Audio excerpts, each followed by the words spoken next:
I'm a psychologist who helps people kick fear out of the driver's seat. And the day I announced this channel to the world, fear climbed right on into mine and told me I wasn't good enough. Here's what I did about it. Rewind to a few weeks ago, the day I posted my public launch announcement about the Courageous Living YouTube channel and newsletter across every social media platform.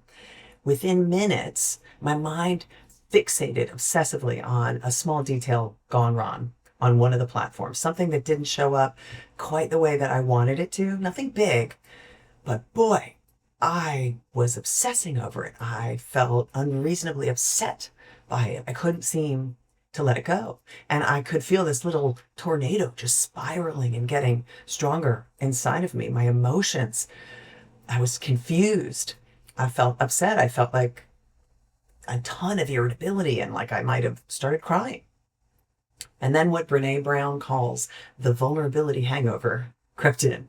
So before I knew it, the what if I'm not good enough spiral hit hard.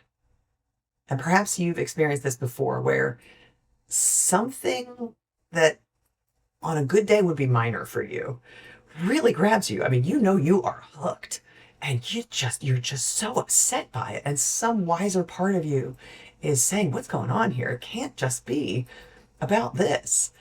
Typically, that's a wise place inside of you. That's your inner compass pointing you to try to look underneath and see what else might be in there. That's your brain trying to protect you from something that probably feels like a much bigger issue. Maybe it's been around for a really long time, is probably more vulnerable, more tender, a little more painful, your soft underbelly. Right? So your mind is trying to make it about this other, more minor thing that feels more controllable. So I looked under, and that vulnerability hangover crept in. And all these old programmed stories that have been around, gosh, my entire life, almost, it seems. What if I'm not good enough? Fear of failure, fear of success, fear of being seen. I mean, really seen and known, even though that's the most natural thing to crave. We humans yearn to be seen and known, but we also worry if we're going to be good enough. So my struggle switch flipped on immediately. This is something in ACT we refer to when we're really struggling with our thoughts and feelings. We're struggling with our inner experiences. We are not willing to have them as is. We want to control them or influence them or shrink them or get rid of them, ideally. So my struggle switch flipped on, and it was telling me, hide from this, fight the feelings. Certainly don't tell your boyfriend who just came out on the porch to see how it's going. Keep it together. Don't let anyone see how crazy you are. That's a label that my mind has thrown at me in the past from, again, old programming, old coding from places and people that didn't have my best interests in mind. But there's no delete button in the nervous system. And so once something's in there, you can't delete it, but you can change how you respond to it. And it took me a while. It was really hard for me to get out of my own way that day, but some part of me recognized what this really was. Fear trying to take over again. I turned the struggle switch off using something called dropping anchor. And this is a tool I want to teach you today because it can be so helpful. You know how when you are going through something like that, you've got some powerful, uncomfortable, painful thoughts and feelings showing up inside of you. And it feels like a storm is brewing within, a category 5 hurricane sometimes. And it can be so disorienting, like you are a boat out at sea getting tossed around in the waves. Right? So dropping anchor helps you come into harbor. It doesn't stop the storm, but it allows you to ground yourself and from a more centered, stable place, be able to ride out the storm. Okay, so you can think of it and remember it by a 3-letter acronym, ACE, A-C-E. Okay? The A stands for acknowledge. So first, rather than trying to push away the thoughts and feelings, open up, acknowledge that they're there, ideally with some kindness. Right? I'm noticing that my mind is telling me the story that I'm not good enough. Right? I'm aware of feelings of tension and anxiety in my body. I'm noticing that I am having an urge to cry or to get really irritable and rage against this storm. Right? Just labeling. We've talked about that in a previous video. So acknowledging your thoughts and feelings, that helps to validate you. And one of the things I did in that process is I opened up and I told my boyfriend what was going on. Rather than hiding, I acknowledged it.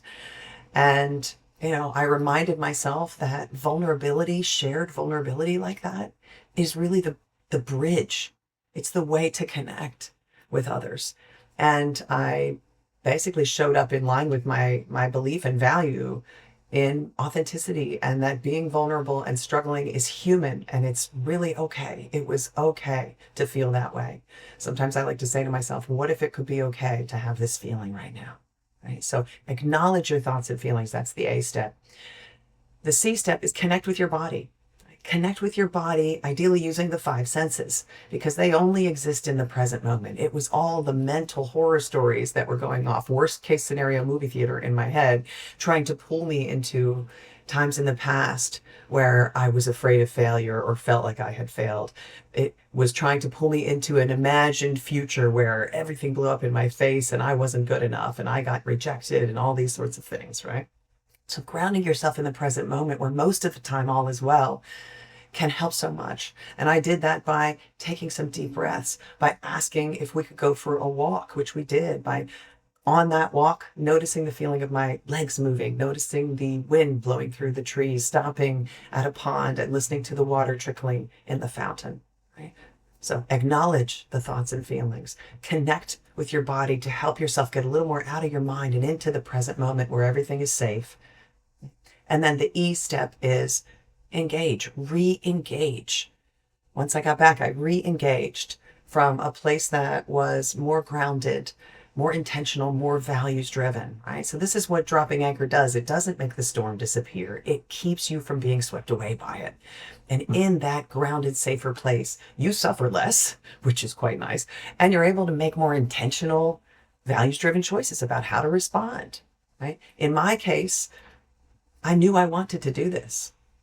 The part of me that had been excited about posting a week before this happened, was coming from a wise place inside that's excited to share with all of you the things I've learned in 20 years of being a therapist and 50 years of being in Club Human, is excited to try to reach the one person who might hear this, who might really use the dropping anchor tool this week and help themselves suffer less, right?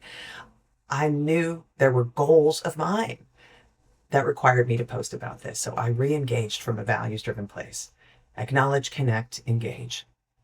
So think of a moment when your struggle switch flips on or tends to flip on in your own life and you go into hide or fight mode. What would it look like to turn it off?